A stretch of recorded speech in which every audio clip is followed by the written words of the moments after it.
O atual cenário do mundo coloca o Brasil em uma posição favorável para que ele deixe de ser apenas um país emergente e se torne um pilar fundamental para o avanço e a evolução do planeta.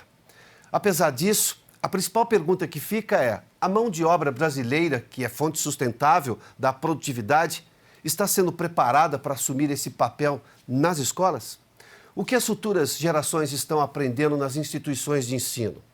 A economia é feita de gente, e é gente bem preparada que dá resultado. Acompanhe. Esse tema da educação, né, ele não se resolve apenas orçamentariamente, né? Porque tem gente... Vamos supor que você queira ter uma discussão um pouco mais panorâmica, né? E você diz, veja, aquele país lá está orientando 11% do seu produto interno bruto para a educação. Esse outro aqui está destinando 6% para a sua educação. Logo, o primeiro investe mais do que o segundo em educação. Esse mais, para mim, na minha opinião, não basta, né? Você veja, a União Soviética, né, destinava uma parcela gigantesca do seu orçamento para a formação de gente, né? O que, no limite, no papel está correto. Muito disso, aliás, repercutiu até nos próprios números de adultos, né, em idade universitária que concluem os cursos superiores. Mesmo hoje, né, a Rússia é um dos 3 ou 4 países onde mais se formam pessoas em nível superior, né? Agora, por que a renda per capita na Rússia é cerca de 1/4, 1/5 da renda per capita no Canadá, né? O Canadá que tem mais ou menos as mesmas características, né, de clima da Rússia. Por que a Rússia, né, que é um país que tem grandes nomes na música, grandes nomes na medicina, na física, né, na química, na tecnologia espacial, por que ela não é um país rico? Por que ela não conseguiu construir grandes empresas transnacionais baseadas nesse extraordinário capital humano que ela tem? Por que quando você olha para um país como Cuba, não é, que tradicionalmente, né, depois da Revolução de 59, jogou montanhas de dinheiro na equação, você está vendo um país que tem um PIB mais ou menos do tamanho do estado de Pernambuco, né? Um país que tem uma renda per capita baixa, né? Que não consegue se destacar praticamente em nenhuma área de competição internacional. Sim. Porque apenas a educação não basta. A educação está inserida, por exemplo, num contexto de ter bons professores, de conteúdos que são aplicáveis, não é? De estudos que estão orientados ao futuro, que capacita para profissões, não é? Eu acho que essa talvez tenha sido uma grande diferença de alguns dos países asiáticos, por exemplo, nesses últimos 40 anos, quando comparados com países latino-americanos. O estudo de STEM, né, que é a sigla em inglês para Ciência, Tecnologia, Engenharia e Matemática, e em países que experimentaram um grande acréscimo de renda nessas últimas 4 décadas, Singapura, Coreia do Sul, Taiwan e mesmo China, né, é muito mais robusto do que aquilo que você viu em Brasil, Argentina, em Colômbia e assim por diante. E assim, e nós temos que aceitar, hoje, eu falo dentro da nossa empresa, eu estou falando para empresários, ou assim, para colaboradores, para qualquer um, não é o sonho de ninguém. Eu tenho orgulho de falar que eu tenho hoje 2 funcionários que estão desde o primeiro dia da primeira pizzariazinha de bairro. Isso é um orgulho que eu tenho da minha vida. Eu tenho de 23, 20, 19, 20. Mas hoje ninguém mais faz carreira como pizzaiolo. Eu tenho um amigo, que é um amigo, não é? Ele não está na primeira, mas está na segunda ou na terceira. Ele vai se aposentar como pizzaiolo. E hoje não tem. A nossa faixa etária é 18 a 22 anos. O pessoal já tem uma dificuldade, CLT ninguém quer mais. É absurdo. Eu falo, pô, mas não tem, ninguém quer CLT. Não, eu fico para você todos os dias freelance, né? Assim, não dá para a gente aceitar isso, porque tem essa insegurança política, trabalhista. Então, a gente olha para essa questão da escala. Ninguém está pregando aqui para brigar com o professor, não é isso. Tem muito professor sério, muita gente que ganha mal e trabalha muito. Vamos colocar as coisas no devido lugar. Mas a gente, como sociedade, falhou fragorosamente na formação dos nossos quadros das novas gerações, na educação dos brasileiros, de uma forma geral. Vai além do agronegócio. A gente não alfabetizou, a gente conseguiu fazer, foi levar as crianças para as escolas, 97% das crianças iam para a escola no final do século XX. É o que a gente conseguiu fazer. Sim. Nos últimos 25 anos, a gente não conseguiu fazer com que as crianças e os adolescentes aprendessem.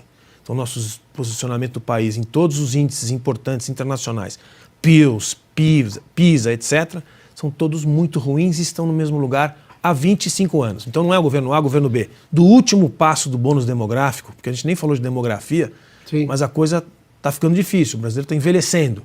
Então, o último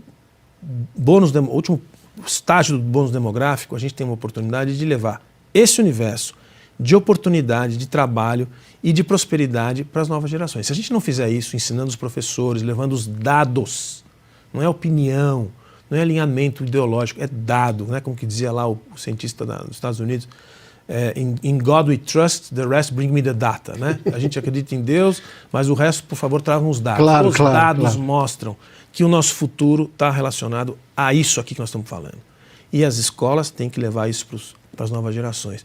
Se a gente não fizer isso, nós vamos continuar lutando contra nós mesmos aqui dentro. Mas o que a gente identificou é que aquele meio ali de Brasil de verdade, que a força motriz, a locomotora do país, ele era desassistido de alguém olhando para ele com soluções práticas de dia a dia, porque no fim do dia, não importa o que ele vende, se ele vende produto, se ele vende serviço, é importação, exportação, as dores, existe um pareto ali de dores de 80% que são comuns a todos eles, que vai ser cultura, turnover, fluxo de caixas, e como é que você recebe melhor, você recebe antes e paga depois, fornecedor, um ciclo operacional.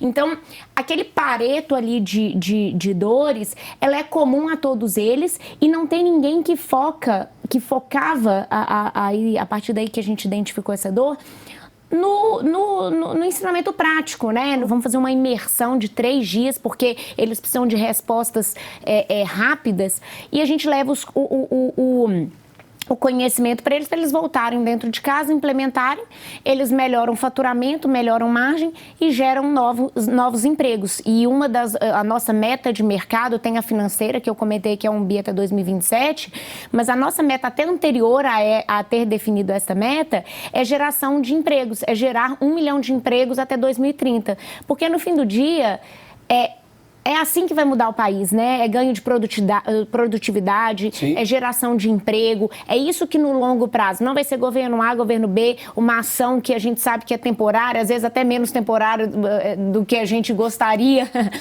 nada mais permanente do que uma política temporária implementada por um governo. Mas o que vai mudar uma sociedade, de fato, é ganho de produtividade, geração de emprego. Então, uma vez que esse empresário raiz, que cresceu o negócio dele na força bruta, ele vem em algumas das nossas imersões, alguns dos nossos produtos de comunidade, absorve conhecimento, volta para dentro de casa, implementa, melhora top line, melhora margem, ele consegue contratar mais, porque ele vai abrir uma fábrica nova, ele vai expandir uma linha de produção, ele vai ter um novo produto, vai comprar uma outra empresa. Isso tudo é geração de emprego. Então, no longo prazo, é assim que a gente acredita que, de fato, a gente vai conseguir mudar uma sociedade, mudar o país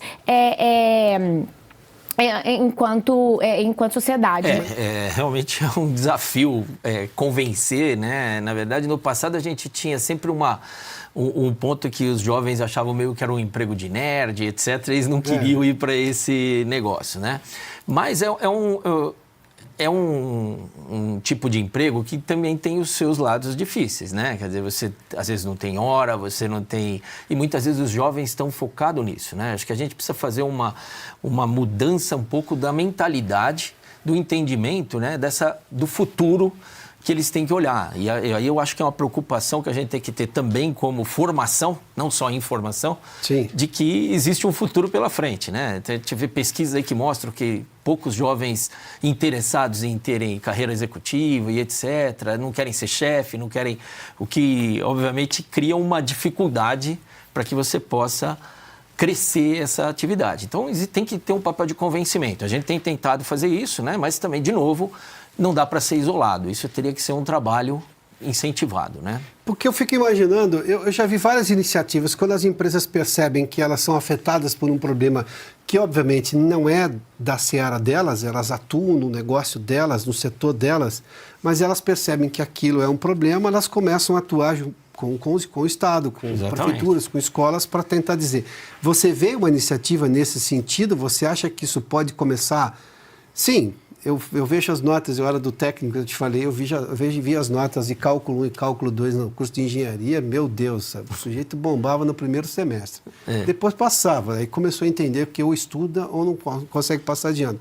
São essas dificuldades nesse mundo internetico de redes sociais e que todo mundo é influência, que atrapalha a formação de gente para trabalhos reais? Eu acho que sim, né? Eu acho que esse é um problema. Então, a engenharia é um curso complicado, é um curso difícil e os jovens não estão muito preparados para... Mas é libertador, eu preciso contar. Olha que eu sou só técnico em mecânica. Não, mas e os jovens não estão preparados para a frustração. Então, eu acho que isso também encaminha eles para cursos mais elementares, onde eles, no fundo, a consequência, na minha opinião, vem depois.